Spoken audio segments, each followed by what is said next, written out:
नमस्कार। आज हम एक ऐसी कॉमन सी समस्या के बारे में बात करेंगे जो अक्सर हमारे में होती रहती है। ये एक ऐसी समस्या है जो हर किसी को कभी ना कभी लाइफ में हुई होती है और होती रहती है। आइए बात करते हैं कॉन्स्टिपेशन यानी कब्ज के बारे में। कॉन्स्टिपेशन यानी आपका स्टूल ड्राई, हार्ड और पेनफुल होने के साथ साथ 2 से 3 दिन तक अगर आपको स्टूल पास ना हो, साथ में अनसेटिस्फैक्ट्री, इनसफिशिएंट, इरेगुलर, जो टाइमिंग आपकी रेगुलर ना हो कि कभी आप दिन में, कभी रात में, कभी सुबह, और थोड़ा सा अगर टाइम आपका ज़्यादा है। नॉर्मली जो डेफिकेशन का ये प्रोसेस, स्टूल पास करने का जो ये प्रोसेस है 5 से 7 मिनट्स में कंप्लीट हो जाना चाहिए, लेकिन कई पेशेंट 15 मिनट या इससे भी ज़्यादा का समय लेते हैं। अक्सर ये बच्चों में ये सिम्टम होता है तो ये गंभीर बन जाता है। इसके साथ अगर बहुत ज़्यादा स्ट्रेनिंग और पेन के साथ अगर आपको स्टूल पास करना पड़ रहा हो तो यह भी कॉन्स्टिपेशन के सिम्टम है। जनरली जो आम पब्लिक समझती है कि कॉन्स्टिपेशन सिर्फ 2 से 3 दिन तक अगर स्टूल पास ना हो, साथ में थोड़ा सा पेनफुल, ड्राइनेस और हार्डनेस हो स्टूल में, तो अगर ये सिम्टम रहते हैं तो ये कॉन्स्टिपेशन है। ये तो ठीक है, लेकिन इसके साथ अगर जो मैंने अभी प्रेजेंटेशन डिस्कस की यह भी अगर रहता है तो यह भी कॉन्स्टिपेशन के ही सिम्टम है। आइए बात करते हैं इसके कॉजेज़ की।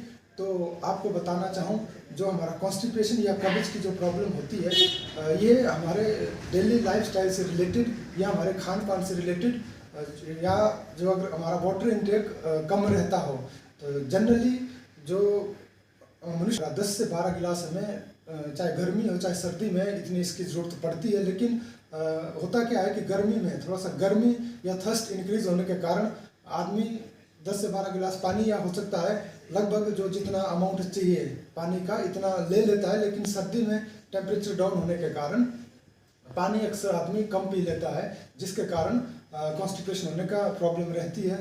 लेकिन गर्मी हो चाहे सर्दी हो, आपको पानी की जो एक क्वांटिटी, नॉर्मल क्वांटिटी आप कोशिश करिए मैक्सिमम पानी आप पीजिए।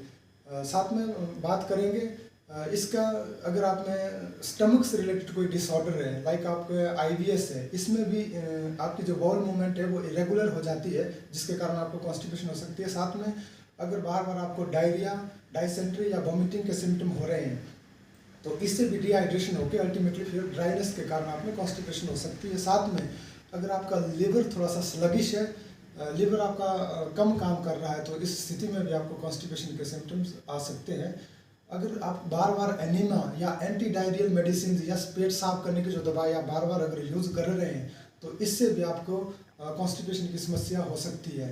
अगर आपका कोई मेजर ऑपरेशन हुआ, डॉक्टर ने एडवाइस किया कि आपको मोर देन 2 वीक्स आपने रेस्ट करना है, या माउथ के थ्रू आप कोई भी चीज़ खाने पीने की नहीं यूज़ कर रहे हैं, तो इस स्थिति में भी आपको कॉन्स्टिपेशन होने की समस्या रहती है। साथ में अगर haemorrhoid, anal fissure, anal fistula या रेक्टल प्रोलैप्सिस की प्रॉब्लम होती है, इसमें बहुत ज़्यादा पेन होने के कारण पेशेंट अक्सर अवॉइड करता रहता है, जो उसको अर्ज होती है स्टूल के लिए, या जब उसको मन करता है कि उसमें टॉयलेट जाना है तो दर्द के कारण वो अवॉइड करता रहता है, जिसके कारण जो ड्राइनेस है वो स्टूल की कंटिन्यूस होती रहती है और उसको कब्ज की समस्या हो जाती है।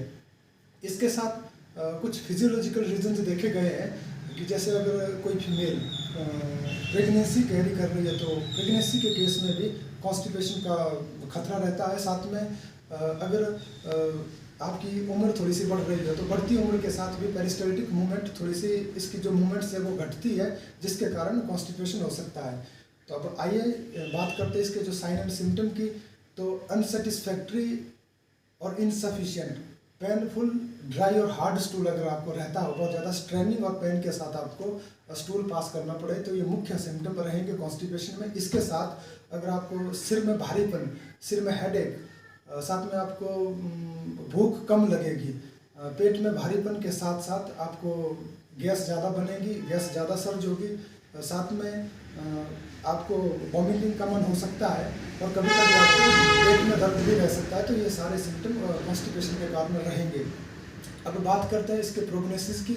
या बात करें अगर आप इसको लंबे समय तक अनट्रीटेड या इसको सीरियसली ना लेके ऐसे ही छोड़ते हैं तो इससे बहुत सारे कॉम्प्लिकेशन या बहुत सारी डिजीज़ कंडीशन आप में डेवलप हो सकती है।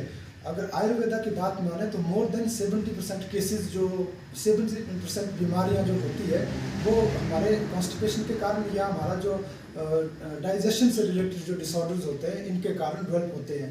तो कुछ बीमारियां जो डायरेक्टली इसके साथ रिलेटेड होती है, अगर आपको कॉन्स्टिपेशन की समस्या रहती है तो आप में haemorrhoids, anal fissure, anal fistula, rectal prolapsis, या ज़्यादातर आप ज़्यादा स्ट्रेनिंग के कारण या लगातार आप फोर्सिबली स्टूल पास कर रहे हैं तो इससे आपका जो रेक्टम की जो नॉर्मल एक जो टोन है वो डिस्टर्ब हो जाती है, वो थोड़ा सा स्ट्रेट हो जाता है, जिसके कारण आपको आने वाले समय में ज़्यादा कॉन्स्टिपेशन की प्रॉब्लम हो सकती है।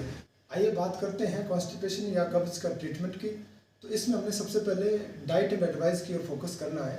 डाइट में आपने मैदे वाली आइटम जो हमने कॉजेज में डिस्कस की वो पॉइंट्स ध्यान में रखने हैं।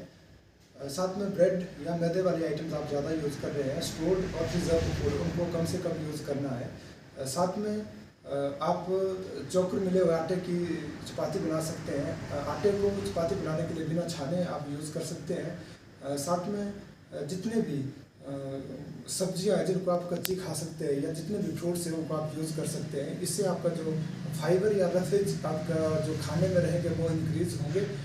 साथ में एप्पल या संतरा, साथ में अमरूद, ये बहुत इफेक्टिव देखे गए अगर आप में कॉन्स्टिपेशन के सिम्टम है या फिर आप में अगर कॉन्स्टिपेशन हो रही है। अब अगर आपका वाटर इनटेक कम है तो वाटर इनटेक आप बहुत ज़रूर इसको आप ज़्यादा से ज़्यादा पानी लेने की कोशिश करिए। अगर आपको कॉन्स्टिपेशन की दिक्कत है तो मॉर्निंग टाइम में आप हल्का गुनगुना 1 से 2 गिलास यूज़ कर सकते हैं। इसके साथ थोड़ा सा अगर आपके फिजिकल एक्टिविटी कम है, एक्सरसाइज ना के बराबर है, तो इसको आप बढ़ा के अपनी जो फिजिकल एक्टिविटीज़ या सीडेंटरी हैबिट्स जो है उनको अवॉइड करके आप कॉन्स्टिपेशन को ठीक कर सकते हैं। इसके साथ जितने भी जो नॉर्मल प्रोसीजर रहते हैं कॉन्स्टिपेशन को ठीक करने के, उनको आप यूज़ कर सकते हैं। दवाई चाहे कोई भी हो, होम्योपैथिक हो, आयुर्वेदिक हो, कोई भी हर्बल मेडिकेशन हो, उनको आप अवॉइड करिए। नेचुरल तरीके से आप कॉन्स्टिपेशन को ठीक करने की कोशिश करिए। दवाई एक लास्ट ऑप्शन है। अगर आपको जो प्रिकॉशंस यूज़ करने के बाद भी या डाइट चार्ट फॉलो करने के बाद भी अगर आपको कॉन्स्टिपेशन रह रही है तो उस केस में आप होम्योपैथिक मेडिसिन को यूज़ कर सकते हैं। तो होम्योपैथिक मेडिसिन जो यूज़ होती है कॉन्स्टिपेशन या कब्ज में, तो सबसे पहले नक्स वोमिका। नक्स वोमिका में जो सिम्टम रहेंगे इसमें इनइफेक्चुअल अर्जेंट स्ट्रेनिंग, साथ में अगर आप स्मोकिंग, अल्कोहल का यूज़ ज़्यादा कर रहे हैं, और अगर आपने पास्ट में एंटी डायरियल मेडिसिन या जो एनिमा ज़्यादा किया हो या जो परगेटिव्स ज़्यादा यूज़ किए हैं, तो ऐसी स्थिति के बाद अगर आपको कॉन्स्टिपेशन की समस्या हो रही है तो आप नक्स वोमिका 1 एम्पावर में इसके 5 ग्लोब्यूल्स दिन में 3 बार यूज़ करके आप अपने कॉन्स्टिपेशन को ठीक कर सकते हैं। तो नेक्स्ट मेडिसिन हम बात करेंगे प्लम्बमेट। प्लम्बमेट में स्टूल बहुत ज़्यादा हार्ड होके छोटी छोटी गोलियां जैसे जो बकरी की टॉयलेट होती है उसके तरह इसमें जो आपका स्टूल्स रहेगा। साथ में अगर उन लेडीज़ में कॉन्स्टिपेशन हो रहा है जिनको प्रेगनेंसी जो कैरी कर रही है, तो वो इसके साथ अगर आपको लगता हो कि आपका जो पोस्टीरियर एब्डोमिनल वॉल्स को थोड़ा खींचा गया है टुवर्ड्स स्पाइन्स की ओर, तो अगर आपको ये सिम्टम रहता है तो इस केस में आप प्लम्बमेट 200 पावर में इसको दिन में 3 बार यूज़ करके आप अपने कॉन्स्टिपेशन को ठीक कर सकते हैं। नेक्स्ट बात करेंगे हम ब्राइनिया हलवा। इसमें instead of drinking sufficient water, तो आपको तब भी ड्राइनेस बहुत ज़्यादा रहती है, तो जिसके कारण आपको कॉन्स्टिपेशन रहता है और स्टूल बहुत ज़्यादा ड्राई हार्ड होने के साथ, बहुत ज़्यादा स्ट्रेनिंग के साथ अगर आपको स्टूल पास करना पड़ रहा है, तो आप ब्राइनिया एल्वा 1 एम्पावर में इसके 5 ग्लोब्यूल्स दिन में 3 बार यूज़ करके आप अपने कॉन्स्टिपेशन को ठीक कर सकते हैं। अगली बात करेंगे एलुमिना। इसमें जो रेक्टम की टोटल लॉस ऑफ एक्टिविटीज़, जो इसकी जितनी भी मतलब कि आपका अगर डिज़ायर जिस टाइम रहती है वो ख़त्म होके एक तरह से आपका पूरी तरह रिलैक्स हो जाता है रेक्टम, जिसमें जिस स्थिति में आपको फिर बहुत ज़्यादा स्ट्रेनिंग के साथ, पेन के साथ स्टूल पास करना पड़े, अगर ऐसी स्थिति रहती है तो आप एलुमिना 200 पावर में इसके 5 ग्लोब्यूल्स दिन में 3 बार यूज़ करके आप अपने कॉन्स्टिपेशन को ठीक कर सकते हैं।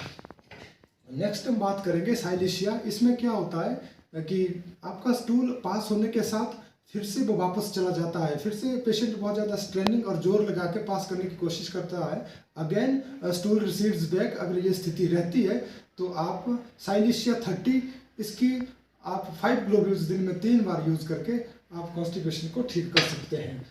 अगली बात, अगर आपका कॉन्स्टिपेशन बहुत ही ज़िद्दी टाइप का हो, ऑब्स्टिनेट कॉन्स्टिपेशन, या अगर मैं बात करूं कि आपको 5 से 6 दिन तक आप स्टूल पास नहीं कर पा रहे हैं, तो अगर इतना ज़िद्दी कॉन्स्टिपेशन रहता है तो ओपियम 1 mg पावर में आप इसके 5 ग्लोब्यूल्स दिन में 3 बार यूज़ करके कॉन्स्टिपेशन को ठीक कर सकते हैं। तो अगली बात करते हैं पल्सटीला। अगर आपका कॉन्स्टिपेशन जो फैटी, ऑयली या फ्राइड फूड आइटम खा के आपको कॉन्स्टिपेशन अगर होता है, तो उस स्थिति में आप पल्सटीला 1 mg पावर में इसके 5 ग्लोब्यूल्स दिन में 3 बार या 4 बार यूज़ करके आप कॉन्स्टिपेशन को ठीक कर सकते हैं। फिर एक मेडिसिन आती है सल्फर। अगर आपका सीने में जलन हो रही है या आपको बहुत ज़्यादा एसिड बन रहा हो, साथ में आपको कॉन्स्टिपेशन की प्रॉब्लम आ रही है, तो इस केस में आप सल्फर 1 mg पावर में इसकी सिंगल डोज के साथ बाकी जो इंडिकेटेड मेडिसिन है उनका यूज़ कर सकते हैं। बहुत जल्दी आपको कॉन्स्टिपेशन में रिलीफ मिलना शुरू हो जाएगा। साथ में एक मेडिसिन आती है हाइड्रेस्टिस कैनाडेंसिस। ये बहुत ही इफेक्टिव, इसका मदर टिंचर आप इसकी 20 से 25 ड्रॉप्स आधा कप गुनगुना पानी में यूज़ करके दिन में 3 बार या 4 बार आप इसको यूज़ कर सकते हैं। इससे बहुत जल्दी आपको कॉन्स्टिपेशन के केस में रिलीफ मिलेगा। थोड़ा सा ये कॉस्टली है, अगर आप इसको आपके पास ना हो, इसको अगर आप नहीं खरीद सकते हैं, तो आप हाइड्रेस्टिस का ही 30 पावर में या 200 पावर में इसकी पोटेंसी फॉर्म में 10 से 15 बूंदे 3 चम्मच गुनगुने पानी के साथ यूज़ करके आप 3 बार दिन में यूज़ करके इसको ठीक कर सकते हैं। आप कॉन्स्टिपेशन को आपको सिमिलर रिजल्ट मिलेंगे लाइक इसका जो मदर टिंचर रिजल्ट देता है। नेक्स्ट हम बात करेंगे कैस्केरा सेग्रेटा। एक मेडिसिन आती है, ये जो आपके डिस्टर्ब्ड या इरेगुलर वॉल मूवमेंट्स होती है उनको रेगुलर करके एक टॉनिक की तरह काम करता है, जो कॉन्स्टिपेशन को ठीक करने में बाकी मेडिसिन के साथ बहुत इफेक्टिव है। इसकी आप 15 बूंदे दिन में 3 बार पानी के साथ यूज़ करके इसको अपने कॉन्स्टिपेशन को आप ठीक कर सकते हैं। थैंक यू, नमस्कार।